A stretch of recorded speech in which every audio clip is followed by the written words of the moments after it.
Are mi alay to ala. Dan si ebe kan tadi. Kodon ngani ya. Ngeu to kamu. E jan sonna. Ari. Okay.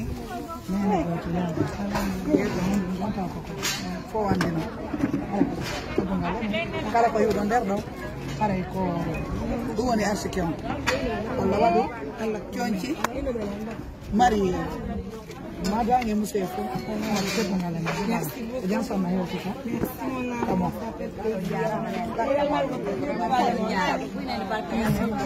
Yaram, sebetu kale boyo jambiri Yesu. Sona tek chez nous. Yalla yo. Sona ne die do bali tonji ko tetu kale mona. Yaram ko tetu. Me barka mana. Are sona ali ka menani. Wali ne godo. Barkana. Hello.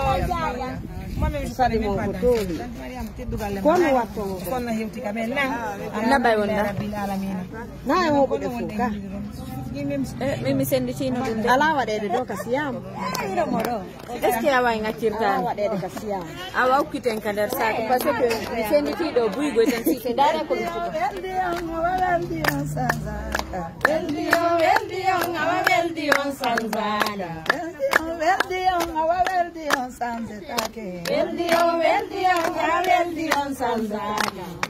Beata kawondo, Beata ni, beata kawondo, Beata, ko adami kawondo, Beata, ko baile suju kala na teta keja, Beata, adami kawondo, Beata, ni kala nyame takene, Beata, beata kasabuala, Beata, wali mi ko tarato mi, Beata, Allah jo Beata,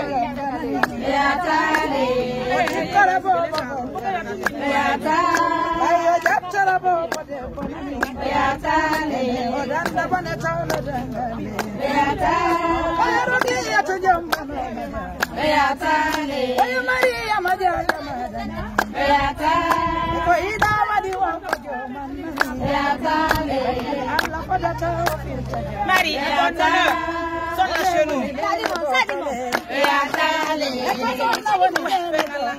Beata, ayo mi sabutum kamo Beata, beata kasabuala Beata, beata kasabuala Beata, alaba beata kasabuala Beata, Amia, Amia, wara sango ba siya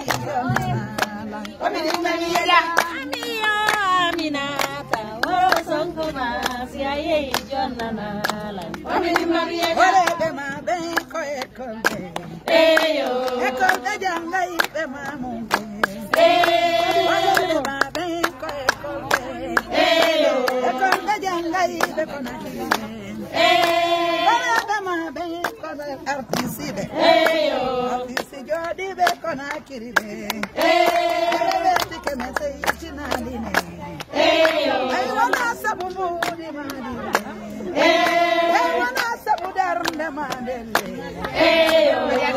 do atimendo Mamma kala na teta kenani wazo do kala na teta kejana de yangara ijoni ino dabilgi sabobole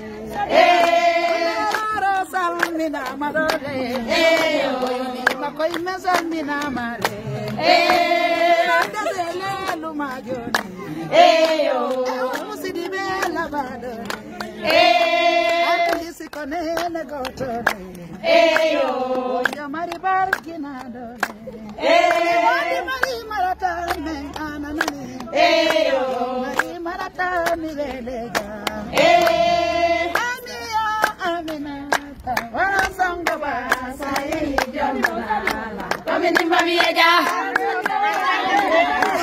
Wasanga ba.